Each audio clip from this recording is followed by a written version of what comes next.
अस्सलाम वालेकुम दोस्तों, मैं हूं advocate Parvez Khoka from Paramount legal solutions.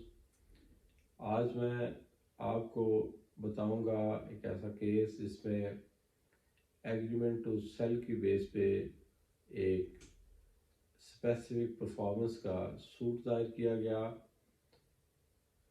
और ये अलर्ज किया गया कि डिफेंडेंट ने मेरे साथ एक एग्रीमेंट टू सेल किया जिसका मैंने एडवांस दिया और उसके बाद बाकी पेमेंट मैंने देनी थी। इन द मीन वाइल उसने किसी और के साथ एक नया एग्रीमेंट टू सेल किया मैलाफाइडली और मुझे वो प्रॉपर्टी देने से इनकारी हो गया।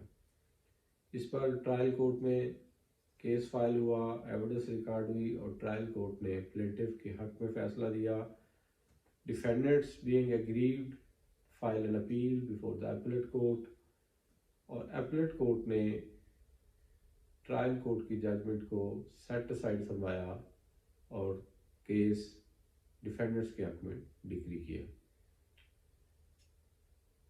जिसके बाद being aggrieved of the decision of appellate court, the plaintiff filed a civil revision before Honorable Lahore High Court, Lahore. Honorable Lahore High Court के सामने जब केस आया तो going through the proceedings and all the documents, Honorable Lahore High Court ने hold फरमाया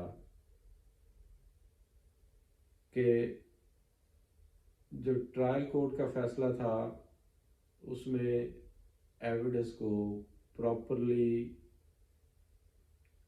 consider नहीं किया गया और according two parameters of law evidence उसकी स्क्रूटनी नहीं की गई। फैक्ट्स उसके कुछ यूँ थे कि डिफेंडर्स ने ये अलर्ज किया था कि ये जो एग्रीमेंट टू सेल है ये फेक और फिक्टिशियस डॉक्यूमेंट है। We have not signed any agreement to sell with the plaintiff, बल्कि हमारे साथ एक इलेक्ट्रिक जो फिक्सेशन वगैरह है वहाँ पे हमारे घर में होनी थी, जिसका इसके साथ हमें एक स्टैम्प पेपर पे साइन हुए थे, एक स्टैम्प हुआ था जिसकी ब्लैंक पेपर था वो, जिसको बेस बना के इसने एक एग्रीमेंट टू सेल तैयार किया। इस पे हमने किसी भी किस्म की कोई इसके साथ मुआहदा सेल का नहीं किया। तो इस पे ऑनरेबल लाहौर हाई कोर्ट ने होल्ड फरमाया कि उस एग्रीमेंट टू सेल जिसको डिफेंडेंट्स अलर्ज करते हैं कि ये फेक और फिक्टिशियस है, उसके जो विटनेसेस हैं, दो मार्जिनल विटनेसेस से उनमें से एक मार्जिनल विटनेस को कोर्ट में पेश किया गया जबकि दूसरा मार्जिनल विटनेस कोर्ट में पेश नहीं हुआ। Stand of availability in the area जो हाईली डाउटफुल है और according to the requirements of article 79 of कानून शहादत डॉक्यूमेंट को प्रूव करने के लिए दूसरे मार्जिनल विटनेस का पेश होना लाजमी था, जो नहीं किया गया।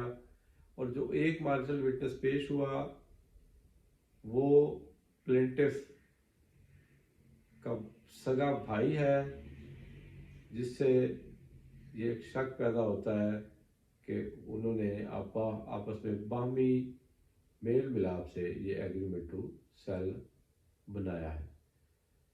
तो इस मेन लैक्यूना को बुनियाद बनाते हुए कि जो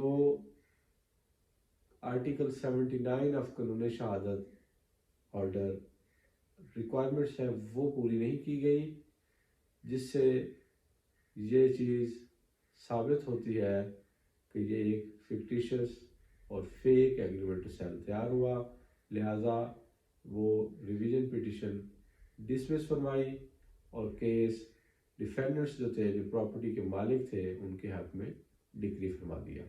तो ये केस था दोस्तों 2022 MLD 1734 before the honourable Lahore high court Lahore Rawalpindi bench جو آنریبل کورٹ نے ڈیسائیڈ فرمایا۔ تو یہ تھی ہماری آج کی ویڈیو، امید ہے آپ دوستوں کو پسند آئی ہوگی۔